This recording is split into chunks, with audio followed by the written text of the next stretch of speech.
Assalamualaikum warahmatullahi wabarakatuh.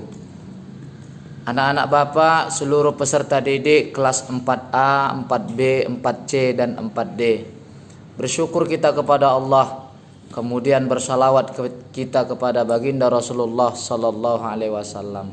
Kembali kita berjumpa anak-anak Bapak setelah 1 pekan yang lalu kita sudah PTS ya, menghadapi ujian.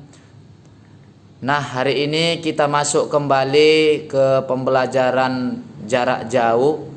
Pagi ini kita masuk ke materi Al-Islam, masih seputar meyakini hari akhir, yaitu hari kiamat. Ya, nak ya. Kalau kemarin kita sudah membahas tentang pengertian hari akhir itu apa, kemudian kita yang B kita sudah mempelajari tentang tanda-tanda hari kiamat apa-apa saja ya kan. Nah, hari ini kita masuk ke pembahasan yang C, yaitu kehidupan setelah mati. Agak mengerikan ini pembahasan kita ini. Anak-anak Bapak yang Bapak sayangi, setelah kehidupan kita di dunia ini ada kehidupan yang kekal abadi nak. Nah, kali ini Bapak akan membahas tentang kehidupan setelah mati. Nah, ada berarti kehidupan setelah mati. Anak-anak Bapak, Allah dan Rasulnya itu telah menginformasikan kepada kita bahwasanya ada kehidupan setelah mati.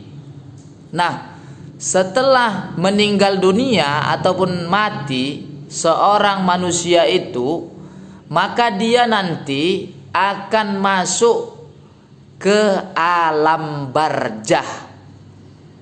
Alam barzah atau paling sering disebut dia dengan alam kubur. Ya nak ya, tetapi yang paling benarnya adalah alam barzah.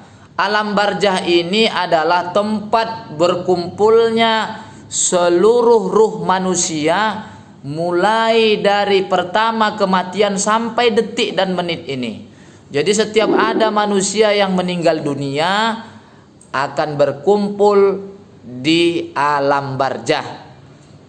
Lebih singkatnya lagi, alam barzah ini sering disebut dengan alam kubur.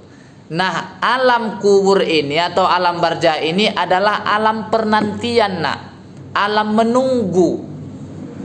Ya, alam menunggu.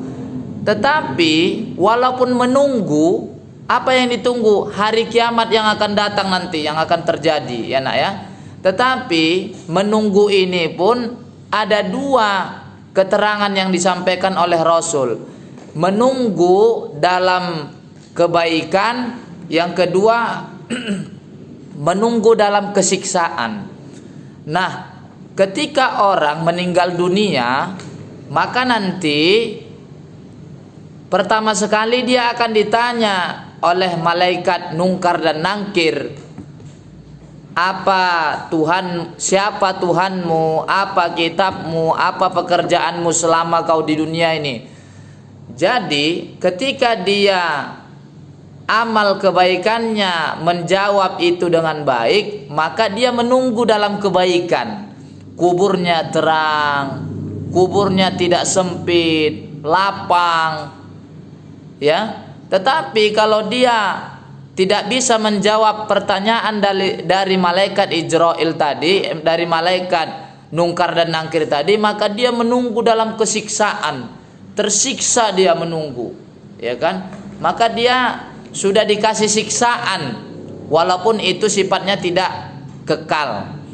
Nah, setelah itu anak-anak Bapak, maka setelah memasuki alam barzah, menanti di situ hari kiamat, maka ada 4 fase lagi kehidupan yang harus ditunggunya, yang harus dilaluinya.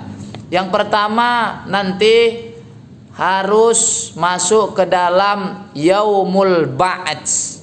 Yaumul ba'ats. Apa artinya Pak? Hari kebangkitan. Hari kebangkitan ini adalah setelah malaikat Israfil nanti meniup sangkakala pertanda hari kiamat, maka semua yang di alam barzah ataupun di alam kubur itu, maka semua nanti akan dibangkitkan oleh Allah Subhanahu wa taala. Itu yang pertama, yaumul ba'ats, hari kebangkitan. Yang kedua, dia harus melalui yaumul mahsyar ataupun artinya hari perkumpulan. Setelah dibangkitkan baru nanti dikumpulkan. Di mana dikumpulkan, Pak? Di padang mahsyar. Setelah padang mahsyar baru masuk ke fase yang ketiga, yaitu yaumul hisab. Apa itu yaumul hisab? Hari perhitungan. Yaumul hisab ini, disinilah nanti semua ditimbang, diukur segala perbuatan manusia selama dia hidup di dunia. Kalau dia baik, maka insya Allah hasilnya akan baik. Kalau selama dia hidup di dunia berbuat kejahatan ataupun dosa, maka dia akan mendapatkan hasil yang jelek pula. Lalu yang keempat ataupun yang terakhir adalah yaumul jaza. Apa itu yaumul jaza? Yaumul jaza adalah hari pembalasan.